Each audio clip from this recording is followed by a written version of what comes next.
Meerut collectorate के बाहर प्रदर्शनकारियों को लाठी फटकार कर भगाने के मामले में नया मोड़ आ गया है। एसएसपी अविनाश पांडे ने खुलासा किया है कि इस धरने के पीछे अराजनीतिक और असंवैधानिक तत्वों का हाथ था, जो माहौल बिगाड़ना चाहते थे। साजिश के तहत लड़की के भाई को लाइसेंस और अन्य प्रलोभन देकर प्रदर्शन के लिए लाया गया था। धरने में शामिल कई लोगों को तो यह भी नहीं पता था कि वे वहाँ क्यों आए हैं। आपकी जांच में क्या पाया गया, क्या कार्रवाई की जाएगी? देखिए, 15 मई को एक महिला थाना टीपी नगर क्षेत्र से गुमशुदा हुई थी, जिनके परिजनों द्वारा 16 मई को थाना टीपी नगर पर सूचना दी गई थी। 17 मई को इनका शव थाना रोहटा के ग्राम से प्राप्त हुआ था। इनकी तत्काल शिनाख्त की गई थी। सीसीटीवी में जो चैन था जिसके साथ में ये जाति दिखाई पड़ रही थी, उस पर नामजद मुकदमा लिखा गया था। इलेक्ट्रॉनिक इनपुट्स के आधार पर और सीसीटीवी की ट्रेल के आधार पर मुकदमे का सफल अनावरण किया गया था। इसकी विवेचना क्षेत्राधिकारी ब्रह्मपुरी के द्वारा की जा रही थी। इसमें पुलिस की तरफ से ही 2 अन्य नाम सामने आए थे, जिन्होंने साक्ष्य मिटाने का कार्य किया था। उन पर भी धाराएं बढ़ाई गई थी और उनके खिलाफ भी आवश्यक विधिक कार्रवाई की गई थी। इसमें लगातार परिवारीजनों से विवेचक की, थाना प्रभारियों की, क्षेत्राधिकारी सिविल लाइन की और अन्य अधिकारियों की वार्ता हो रही थी।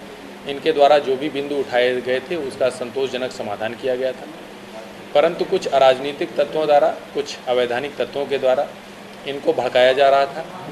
इसको अनावश्यक एक कुत्सित प्रयास किया जा रहा था, इसको एक अलग कलर देने का। उसमें से कुछ लोगों के द्वारा कल ये कहा गया था कि इनके द्वारा एक ज्ञापन दिया जाएगा कमिश्नरी पार्क पर बैठकर, जिसकी लोकतांत्रिक मूल्यों के अनुसार अनुमान्यता दी गई थी। परंतु आज जब ये सभी लोग कमिश्नरी पार्क पर आए तो उसमें से कुछ जो अराजक तत्व थे उनके द्वारा इनको बहला फुसलाकर कलेक्ट्रेट के गेट के सामने रोड पर बिठाकर जाम लगवाया गया। पुलिस अधीक्षक ट्रैफिक, पुलिस अधीक्षक देहात, क्षेत्राधिकारी सिविल लाइन, एडीएम सिटी, क्षेत्राधिकारी ब्रह्मपुरी जो कि इस मामले की विवेचक हैं, सभी लोगों के द्वारा इनको भरसक समझाने का प्रयास किया गया।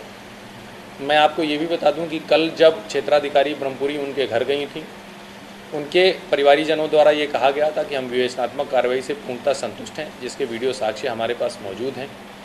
परंतु कुछ अराजक तत्व, जिसमें से 5 की पहचान हमारे द्वारा की गई है, जिसमें से एक अन्य जनपद से जिला बदर भी बताया जाता है।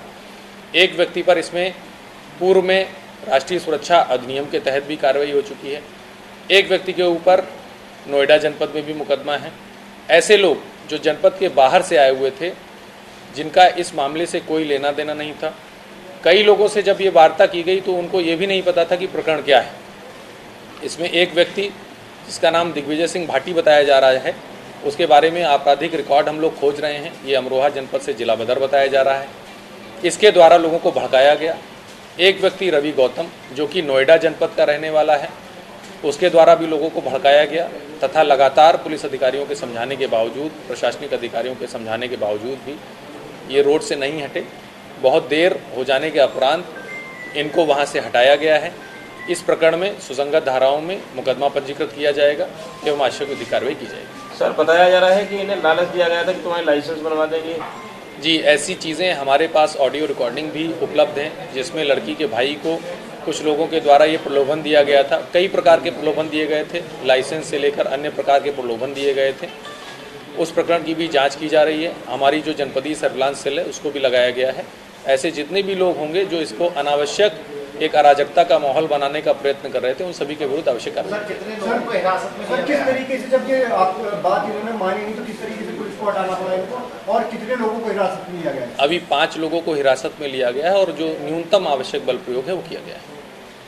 ठीक है।